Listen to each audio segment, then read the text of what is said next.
আসন্ন ত্রয়োদশ জাতীয় সংসদ নির্বাচনের সময় নিয়ে দেশে বিরাজ করছে অস্থিরতা। এতে অনেকেই সমর্থন প্রকাশ করলেও বিপক্ষে আছে জামাত সহ বেশ কিছু দল।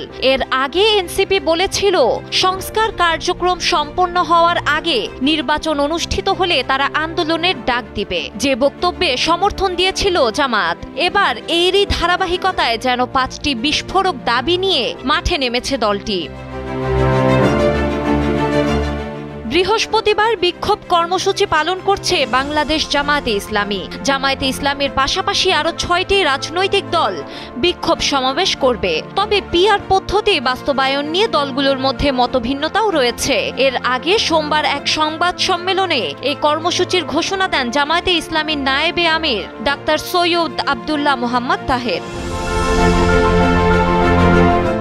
জাতীয় সনদের ভিত্তিতে আগামী ফেব্রুয়ারিতে নির্বাচন, সংসদের উভয় কক্ষে পিআর পদ্ধতি চালু এবং জাতীয় পার্টি ও 14 দলের কার্যক্রম বন্ধ সহ 5 দফা দাবিতে কর্মসূচি ঘোষণা করেছে জামায়াতে ইসলামী। ঘোষিত 5 দফা দাবির মধ্যে উল্লেখযোগ্য হল জুলাই মাসে প্রস্তাবিত জাতীয় সনদের ভিত্তিতে আগামী নির্বাচন আয়োজন, সংসদের উভয় কক্ষে পিআর পদ্ধতি চালু, নির্বাচনে অংশগ্রহণকারী সব দলের জন্য সমান সুযোগ নিশ্চিত করা, ফ্যাসিস্ট সরকারের সব ধরনের জুলুম, নির্যাতন, গণহত্যা ও দুর্নীতির বিচার দৃশ্যমান করা এবং স্বৈরাচারী শক্তির দোসর হিসেবে চিহ্নিত জাতীয় পার্টি ও 14 দলের কার্যক্রম নিষিদ্ধ করা।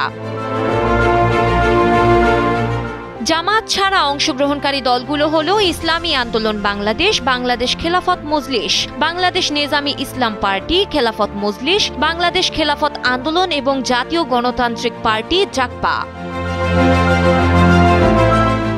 জানা গেছে 5 দফা দাবির অংশ হিসেবে বৃহস্পতিবার বিকেল 4:30টায় বাইতুল মোকাররম জাতীয় মসজিদের দক্ষিণ গেটে ঢাকা মহানগরীর উত্তর ও দক্ষিণ জামায়াতের যৌথ উদ্যোগে বিক্ষোভ কর্মসূচি পালিত হবে। এছাড়া বিকেলে একই স্থানে বিক্ষোভ মিছিল করার কথা রয়েছে বাংলাদেশ খেলাফত মজলিসের। জাতীয় নির্বাচনের সময় যত এগিয়ে আসছে পরিস্থিতি যেন ততই ঘোলাটে হচ্ছে। এরই মধ্যে আন্দোলনের ডাক দিল জামায়াতে ইসলামী, সাথে ক্ষিপ্ত হয়ে উঠেছে আরো 6 দল। এখন পরিস্থিতি বোঝা সময়ের অপেক্ষা শুধু। ডেস্ক রিপোর্ট, সময়ের আলো।